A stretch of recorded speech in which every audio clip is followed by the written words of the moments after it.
September yang lalu, negara Malaysia digemparkan dengan satu kejadian tembak-menembak yang berlaku di hadapan Sekolah Menengah Kebangsaan Teluk Datuk, Banting, Selangor. Kejadian tersebut telah mengakibatkan 2 orang lelaki mati ditembak dan kereta yang dipandu telah hilang kawalan serta merempuh 3 orang pelajar perempuan di hadapan sekolah tersebut. 2 orang lelaki tersebut dipercayai telah ditembak 2 individu yang menaiki motosikal. Susulan perkara tersebut, pihak polis telah menahan seramai 29 suspek untuk siasatan yang lebih lanjut. Persoalannya, adakah kes ini berpunca daripada satu aktiviti gangsterisme atau ia merupakan satu jenayah yang terancam? Apakah pula kesan yang dihadapi oleh setiap individu, masyarakat dan negara yang telah melihat dan mendengar perkara ini? Mari kita kupas lebih lanjut mengenai perkara ini.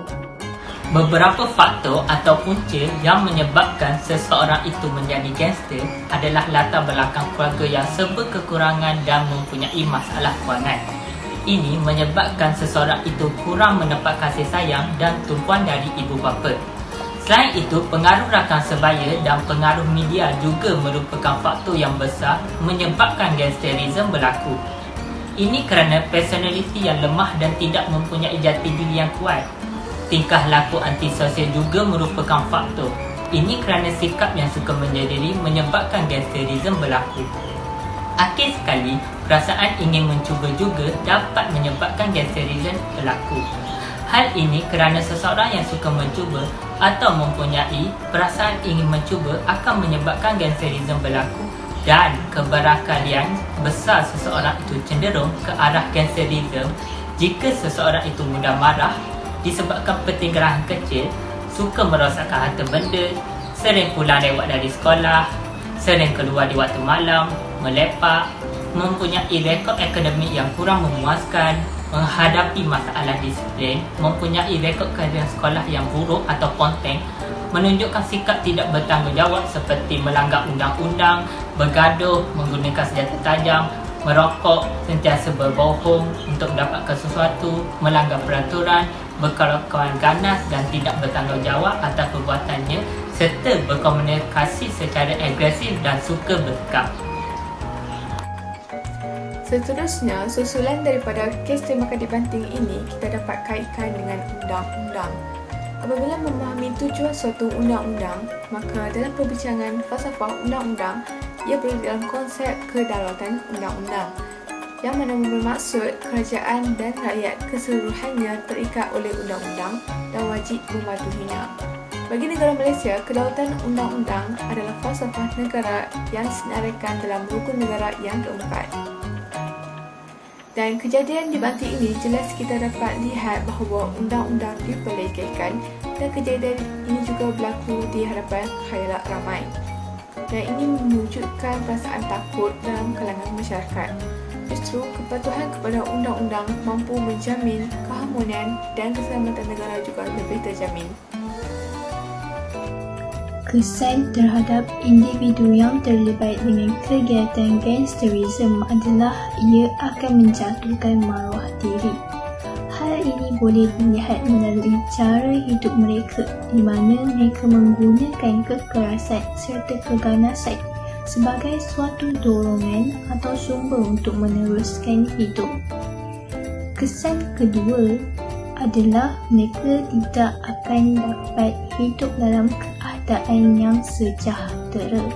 Sejahtera merujuk kepada aman dan makmur, senang dan tenteram serta terpelihara daripada bencana atau gangguan. Seperti yang diperkatakan sebelum ini, mereka hidup berlandaskan keganasan. Jadi, tidak mustahil untuk berlaku salah laku jenayah seperti di artikel yang di mana kes tembak-menembak berlaku.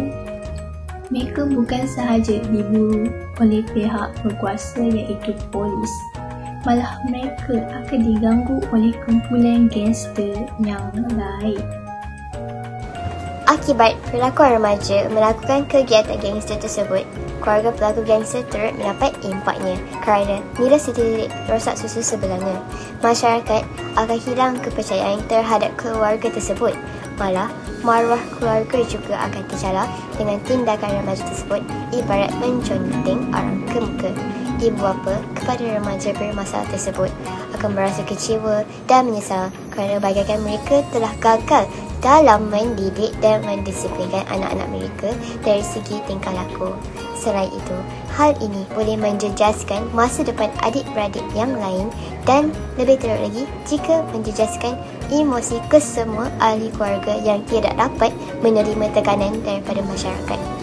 Masalah ini akan berlarutan dalam jangka masa yang sangat lama untuk dipulihkan. Penglibatan remaja dalam gangsterisme turut mencemari imej keluarga. Ahli keluarga akan dikritik, dikutuk dan dipandang serong oleh masyarakat. Ini akan menjejaskan hubungan baik dalam keluarga dan masyarakat. Selain itu, perbuatan jahat remaja juga akan meninggalkan kesan mental dan psikologi yang mendalam kepada ahli keluarga. Oleh itu, terdapat banyak kesan negatif terhadap ahli keluarga dalam masalah kes jenayah ini. Pihak penjaga dan ibu bapa perlu lebih memberi perhatian kepada aktiviti-aktiviti yang anak mereka menceburi dan janganlah terlalu sibuk dengan kerja dan hal lain sehingga anak-anak boleh terpesong dengan gejala negatif. Kasih sayang dan didikan moral perlu diterapkan dalam anak-anak mereka sejak dari kecil untuk mengelakkan terjebaknya dalam perkara yang boleh merosakkan masa depan mereka sendiri. Terima kasih. Kes gangsterisme ini turut memberi kesan kepada masyarakat. Antara kesan terhadap masyarakat ialah keamanan masyarakat akan terjejas. Hal ini kerana apabila berlakunya kes jenayah seperti gangsterisme di kawasan komuniti, ia akan menggugatkan keselamatan komuniti tersebut. Ia juga boleh menimbulkan kerisauan di dalam kalangan masyarakat.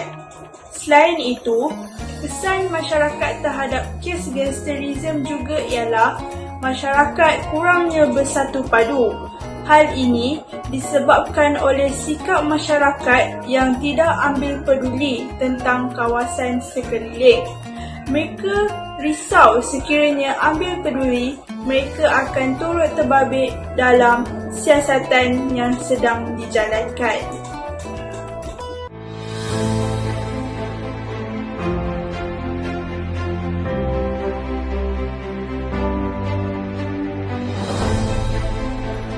Jalur gemilang bendera kita megah berkibar di pagi hari.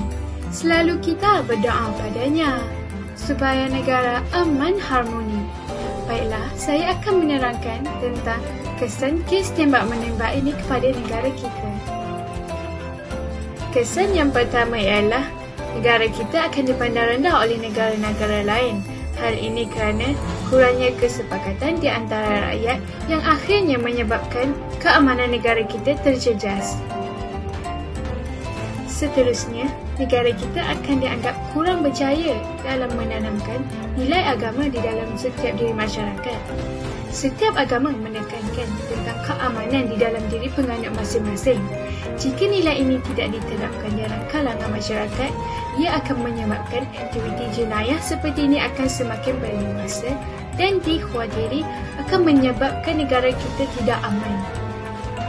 Kesan yang seterusnya ialah berlakunya monopoli di dalam sektor ekonomi negara. Hal ini kerana para peniaga merasa terancam dan perlu membayar wang perlindungan bagi melindungi diri dan perniagaan mereka.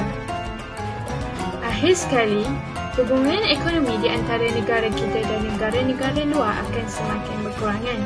Hal ini kerana goyahnya ketenteraman dan ekonomi di dalam negara kita yang kurang meyakinkan mereka untuk melabur dan seterusnya menjalinkan hubungan ekonomi di dalam negara kita.